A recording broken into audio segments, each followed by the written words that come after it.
La pluie martelait les vitres de notre petit appartement du Marais comme un tambour de guerre. Et dans ce vacarme, j'entendis un sanglot étouffé qui me transperça le cœur. Julien, mon colocataire, était assis par terre, dos au mur, les genoux ramenés contre sa poitrine. Ses épaules secouées par des hoquets silencieux qui trahissaient une douleur plus profonde que n'importe quel orage parisien. Je m'approchai, le cœur battant, sans savoir que ce soir-là, en posant ma main sur son épaule, je franchissais le seuil d'un monde que je n'avais jamais osé explorer. Alexandre.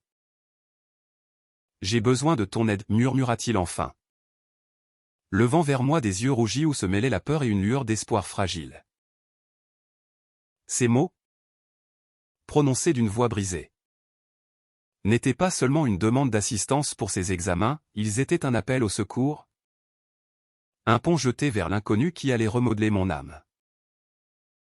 Je m'agenouillai à ses côtés, ignorant la flaque d'eau qui s'élargissait sur le parquet usé, et hochai la tête sans réfléchir. Bien sûr. Julien.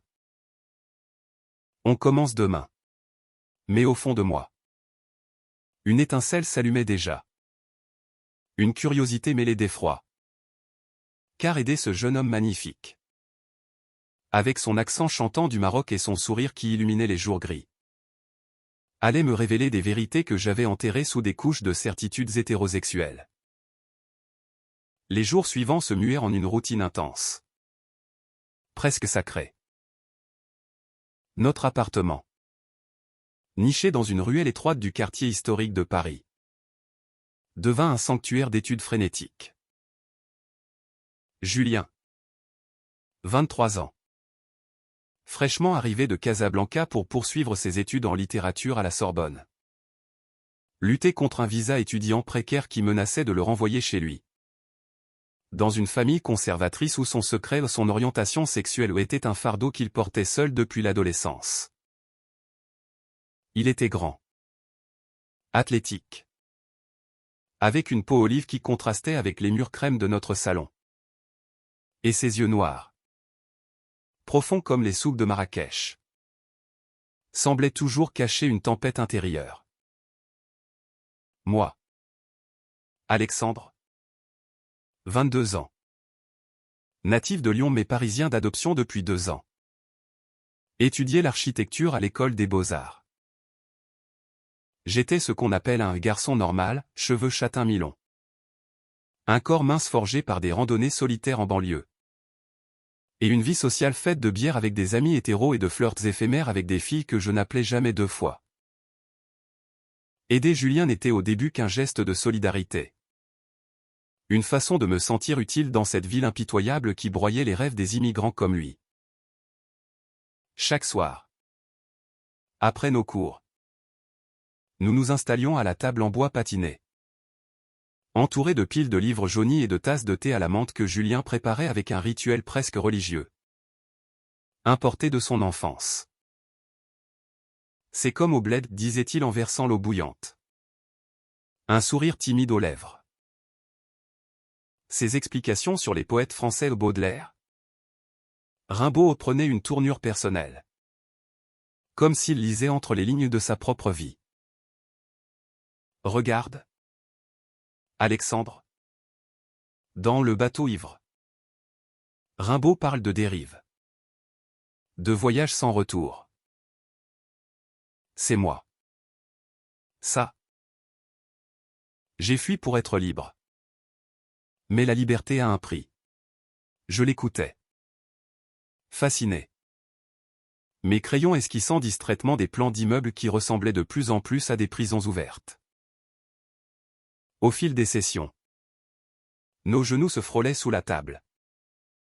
Et je sentais une chaleur inhabituelle monter en moi. Un frisson que j'attribuais à la fatigue. Pourtant, une nuit, alors que nous décortiquions un essai sur l'identité chez Proust, Julien posa sa main sur la mienne pour souligner un passage. Le temps s'arrêta. Sa peau était chaude. Rugueuse des heures passées à copier des notes.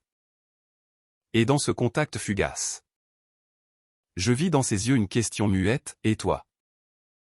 Qui es-tu vraiment? Je retirai ma main trop vite, prétextant une migraine, et m'enfermai dans ma chambre. Allongé sur mon lit étroit, écoutant la respiration régulière de Julien de l'autre côté du mur fin, je me surpris à repenser à ces moments volés. Étaient-ce de la pitié? De l'amitié? Ou quelque chose de plus sombre? De plus tabou? Que mon éducation catholique lyonnaise m'avait appris à réprimer? Le lendemain, je revins à la table avec une détermination nouvelle, feignant l'indifférence. Mais mon cœur cognait comme un marteau sur l'enclume.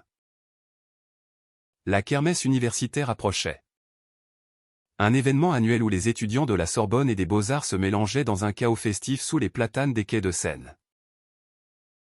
Julien m'avait convaincu d'y aller ensemble, pour décompresser avant les examens. J'acceptais, espérant que l'alcool et la musique noieraient mes tourments intérieurs.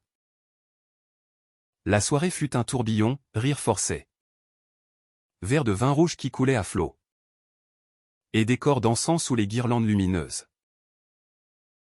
Julien, libéré par l'anonymat de la foule, dansait avec une grâce fluide, ses hanches ondulant au rythme d'une chanson arabe remixée qui faisait vibrer l'air. Je l'observais de loin, une bière à la main, quand une fille aux cheveux courts, une camarade de promotion, s'approcha de moi pour flirter. Ses lèvres effleuraient mon oreille, promettant une nuit ordinaire. Mais mon regard dérivait inexorablement vers Julien, qui riait avec un groupe d'étudiants internationaux. Soudain, nos yeux se croisèrent à travers la mêlée. Et dans ce regard, il y avait une intensité qui me cloua sur place. La fille s'éloigna, déçue, et je me frayai un chemin jusqu'à lui, le cœur en feu. On rentre, proposai-je. La voix rauque. Il hocha la tête, et nous marchâmes en silence le long de la Seine, l'eau noire reflétant les lumières des ponts comme des promesses brisées. À mi-chemin, sous l'ombre du pont des Arts, Julien s'arrêta net. Alexandre, je dois te dire quelque chose. Sa voix tremblait. Et avant que je puisse répondre, il se tourna vers moi, ses lèvres frôlant les miennes dans un baiser hésitant. Désespéré. Le monde explosa en 1 million d'étoiles. Je reculai d'abord. Le souffle court. Le goût de sel et de menthe sur mes lèvres. Julien. Je ne sais pas. Mais il ne me laissa pas finir, ses yeux, brillants de larmes, me suppliaient. Moi non plus. Au début. Mais avec toi, c'est différent. Tu me vois. Vraiment. Et là, sous la pluie fine qui recommençait à tomber, je l'embrassai en retour. Un baiser vorace qui balaya toutes mes peurs, révélant un désir que j'avais nié toute ma vie. De retour à l'appartement, la nuit se transforma en un maelstrom d'émotions. Nos corps s'entremêlèrent sur le canapé usé, explorant avec une tendresse maladroite les contours de cette nouvelle réalité. Julien, avec sa patience infinie, me guidait, murmurant des mots en darija mêlés au français, comme un pont entre nos mondes. Pour la première fois, je me sentis vu. Aimé non pas pour ce que je prétendais être, mais pour l'essence brute de mon être. Pourtant, au petit matin, la réalité nous rattrapa, un appel de sa mère. Depuis Casablanca. le rappelant à ses devoirs familiaux. Et un mail de l'université menaçant de suspendre son inscription si ses notes ne s'amélioraient pas.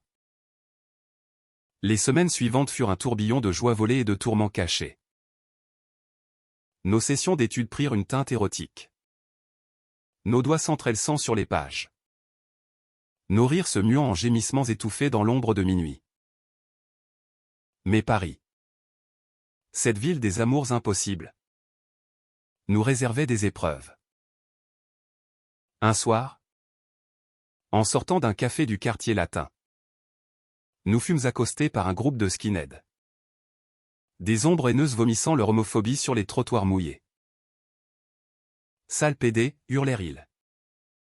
Et avant que je puisse réagir, un coup de poing atteignit Julien au visage, l'envoyant valser contre un mur. La rage me submergea comme une vague. Je chargeai, protégeant mon amour de mon corps frêle. Et nous nous enfîmes dans une ruelle, le cœur battant la chamade. Assis sur les pavés froids, Julien saignait du nez. Mais ses yeux brillaient d'une fierté farouche. « Tu m'as défendu » murmura-t-il. Et je réalisai que c'était la première fois que je me battais pour quelque chose ou pour quelqu'un qui comptait vraiment. Ce soir-là, rentré chez nous, nous parlâmes des heures durant de nos peurs, sa famille qui le renierait s'il savait. Mes amis qui me taxeraient de traître à la normalité. Pourtant, dans cette vulnérabilité partagée, naquit une force nouvelle.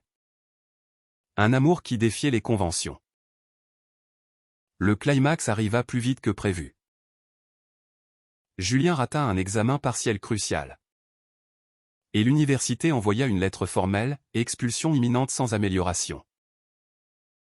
Paniqué, il décida de tout confier à sa mère lors d'un appel vidéo, espérant un miracle. Je le vis s'effondrer devant l'écran. Les mots de sa mère ont tué ma honte. Reviens et oublie ces folies occidentales, le brisant comme du verre. Il fit ses valises ce soir-là. Le visage fermé, prêt à fuir vers un avion qui l'éloignerait de moi pour toujours. Ne pars pas, suppliai-je, bloquant la porte. Les larmes coulant librement sur mes joues. On trouvera une solution. Ensemble. Il secoua la tête. Mais je le pris dans mes bras. Et dans ce étreinte, je lui avouai tout, comment il m'avait appris à embrasser ma propre identité. À voir au-delà des étiquettes que la société m'imposait. Tu m'as sauvé, Julien. Sans toi, je serais resté prisonnier de moi-même. Un silence lourd s'installa. Puis il lâcha son sac. D'accord. On essaie. Nous passâmes la nuit à réviser frénétiquement. Moi expliquant les concepts d'architecture comme des métaphores de nos vies entrelacées, les arches qui soutiennent. Les voûtes qui protègent. Le jour de l'examen final, je l'accompagnai jusqu'aux portes de la Sorbonne. Un baiser volé sous le porche gothique scellant notre pacte. Les résultats arrivèrent par email une semaine plus tard. Passé. Julien hurla de joie, me serrant contre lui dans notre cuisine exiguë. Et pour la première fois, nous rîmes sans retenue. Libre. Mais le vrai test vint de ma famille, lors d'une visite surprise de mes parents lyonnais. Je choisis de leur dire la vérité. Autour d'un dîner tendu où les couverts tintaient comme des avertissements. Ma mère pleura. Mon père se tut. Mais au bout du compte, l'amour filial l'emporta sur le préjugé. Si c'est ton bonheur.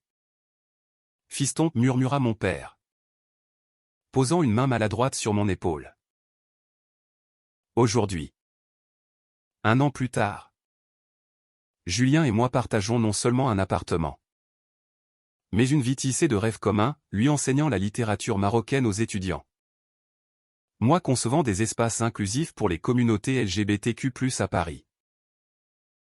Notre amour. Né d'une demande d'aide anodine. C'est mué en un témoignage vivant de résilience. Prouvant que les plus grandes leçons viennent non des livres, mais des cœurs qui osent s'ouvrir. Dans les ruelles du Marais. Sous la même pluie qui nous unit. Nous marchons main dans la main. Fiers d'avoir transformé la peur en force. L'inconnu en foyer. La vie après cette révélation prit des teintes plus vives. Comme si Paris elle-même s'était parée de couleurs pour célébrer notre union naissante. Julien, avec son énergie contagieuse, m'entraîna dans des coins de la ville que je n'avais jamais explorés, les marchés aux puces de Saint-Ouen où il marchandait des vinyles usés de musique rail. Ou les bords de la Marne où nous pique-niquions avec des falafels maison. Riant des regards curieux des passants. Regarde-les. Ils nous envient, plaisantait-il. Ses doigts entrelacés aux miens. Et je sentais une chaleur nouvelle gonfler en ma poitrine, chassant les ombres de doute qui persistaient encore. Pourtant, les fissures apparurent vite.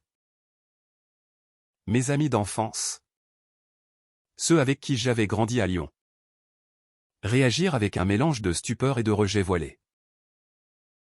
Lors d'une soirée Zoom impromptue, l'un d'eux, Marc. L'achat, c'est une phase. Alex. Les filles te manquent déjà? Le silence qui suivit fut assourdissant. Et je raccrochai. Le cœur serré. Réalisant que l'amitié véritable était plus rare que l'amour. Julien, sentant ma peine, m'emmena au Père-Lachaise. Errer parmi les tombes de Oscar Wilde et d'autres âmes rebelles. Ils ont souffert pour être eux-mêmes, dit-il en caressant l'inscription gravée. Et nous? Nous survivrons. De son côté, Julien affrontait des démons plus viscéraux. Un week-end. Sa sœur aînée, Amina, débarqua inopinément de Casablanca. Porteuse d'un mandat familial, ramenait son frère sur le droit chemin. Elle était belle. Autoritaire. Drapée dans un djellaba élégant. Et ses yeux, miroir des siens, lançaient des éclairs de jugement. Maman est malade d'inquiétude. Et cette vie que tu mènes ici, avec ce garçon? Je me tins en retrait dans la cuisine, écoutant les éclats de voix filtrés à travers la porte. Julien, d'une voix ferme mais brisée, défendit notre amour, c'est ma vérité. Amina, si tu m'aimes, accepte-la. Le soir, après son départ furieux, nous nous effondrâmes sur le lit. Épuisés. Elle reviendra, murmurai-je, caressant ses cheveux bouclés. Et elle revint. Des mois plus tard. Avec une lettre de leur mère, non pas un pardon, mais une trêve fragile. Née du vide que l'absence de Julien avait creusé dans leur cœur. Ces victoires partielles nous forgeaient. Nous apprenant que l'acceptation était un chemin sinueux, pavé de larmes et de triomphes minuscules. Bientôt, notre relation s'approfondit dans l'intimité quotidienne.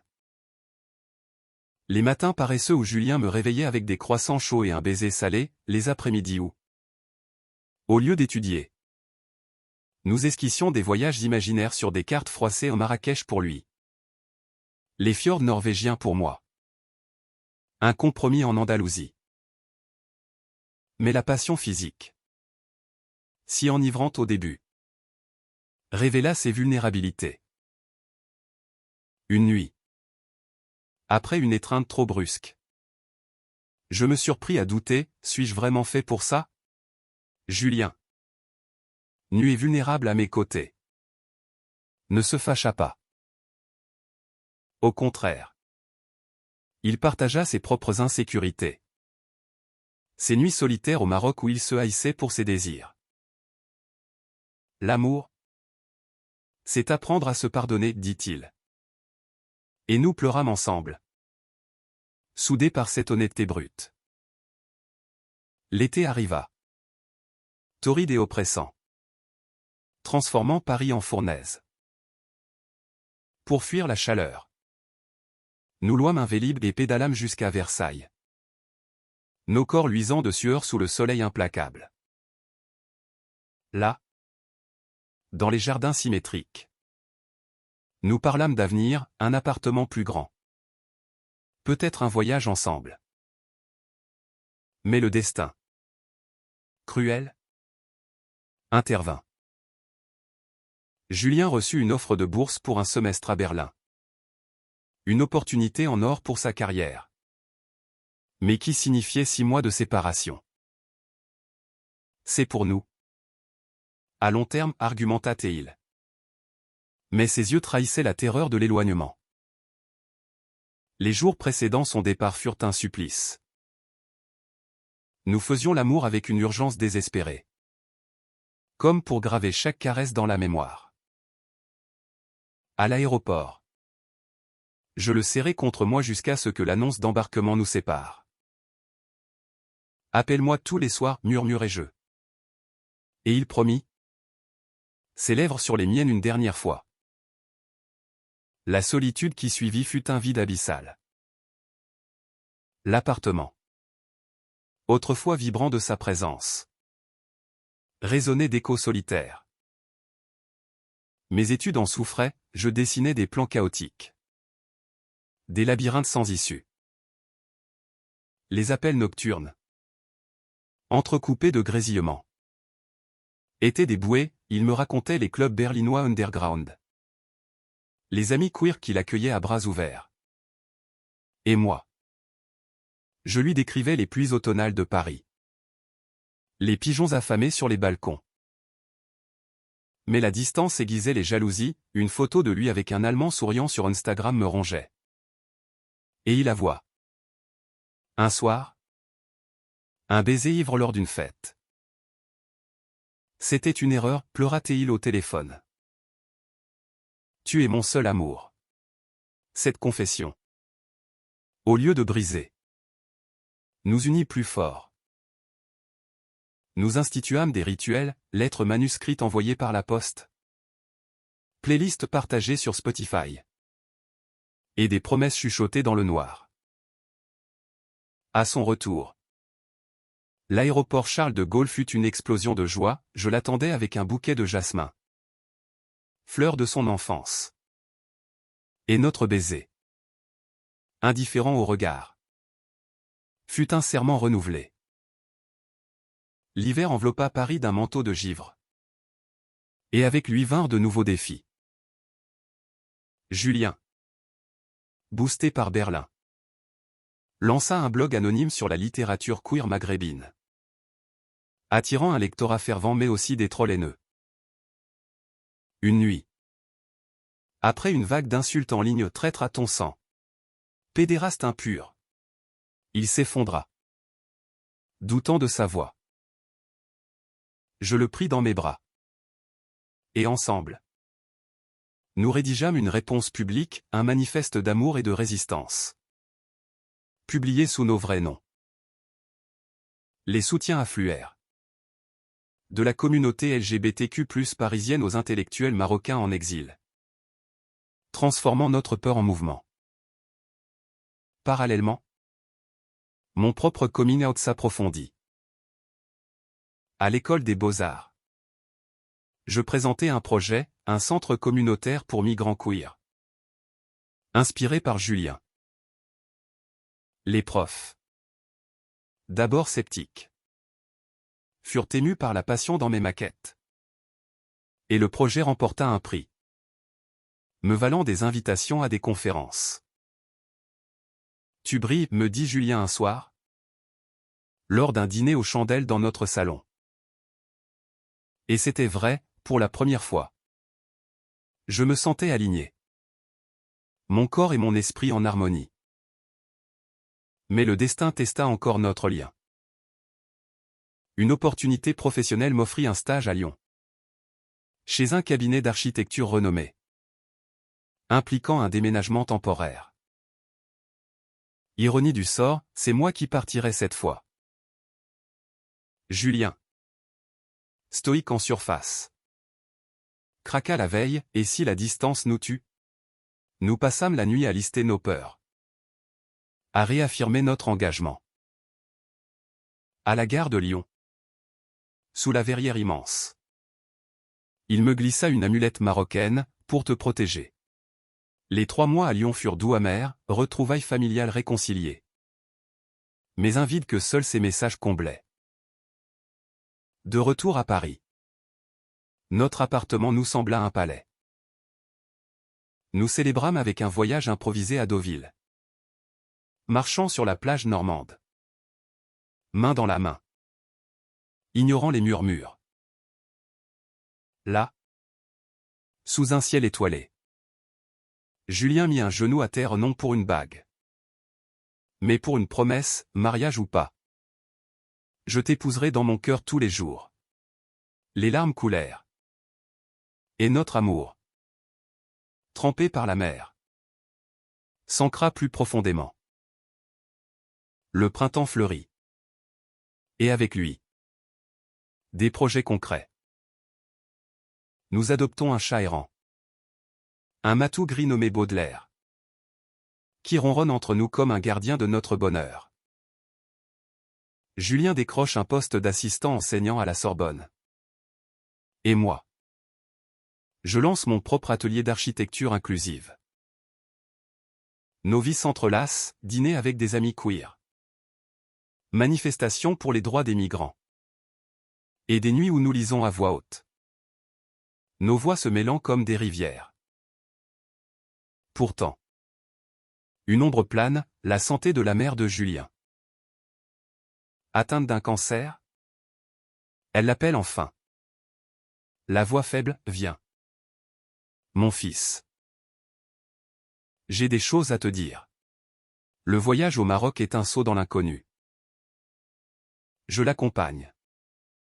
Nerveux. Atterrissant à Casablanca sous un soleil écrasant. La famille. D'abord froide. Fond devant la fragilité de la mourante. Dans la chambre au volet clos. Sa mère prend ma main, tu l'aimes? Alors? Protège-le. Ces mots? Prononcés dans un français hésitant. Celle une paix inattendue. Elle s'éteint une semaine plus tard. Entourée d'amour. Et Julien, bien que brisé, trouve une closure, elle m'a accepté. À la fin. Le deuil nous unit dans une tendresse infinie. De retour à Paris. Nous plantons un citronnier sur le balcon. En son honneur. Et ses fruits futurs symbolisent la vie qui renaît des cendres. L'été suivant marque un tournant. Nous décidons d'officialiser un Pacs. Simple et fort. Dans une mairie du Marais. La cérémonie est intime, Amina. Réconciliée. Lit un poème de son cru, mes parents. Fiers. Apporte du vin de Beaujolais. À l'amour qui nous enseigne, trinquons-nous. Et pour la première fois, je sens que le monde s'ouvre. Accueillant. Mais la kermesse revient. Rappel cruel. Cette fois, nous y allons fièrement. Dansant sans peur. Un jeune couple. Inspiré par notre histoire. Nous aborde, vous nous donnez espoir. Ces mots, simples, résonnent comme une mission, partager notre vérité pour éclairer d'autres chemins. Les années s'écoulent. Et notre appartement s'élargit en une maison en banlieue. Avec un jardin où Baudelaire chasse les papillons. Julien publie son premier livre. Un roman semi-autobiographique sur l'amour transfrontalier. Best-seller qui touche des milliers. Moi. Mes designs transforment des quartiers en espaces SAF. Des défis persistent, une grossesse par FIV pour fonder une famille. Des débats sociétaux sur l'homoparentalité. Mais chaque obstacle renforce notre lien, nous rappelant que l'amour est un acte de courage quotidien. Aujourd'hui, assis sur notre porche, regardant nos enfants au oui. Deux petits miracles adoptés du Maghreb et de France jouer dans l'herbe. Je repense à ce soir pluvieux. Julien, grisonnant légèrement, pose sa tête sur mon épaule.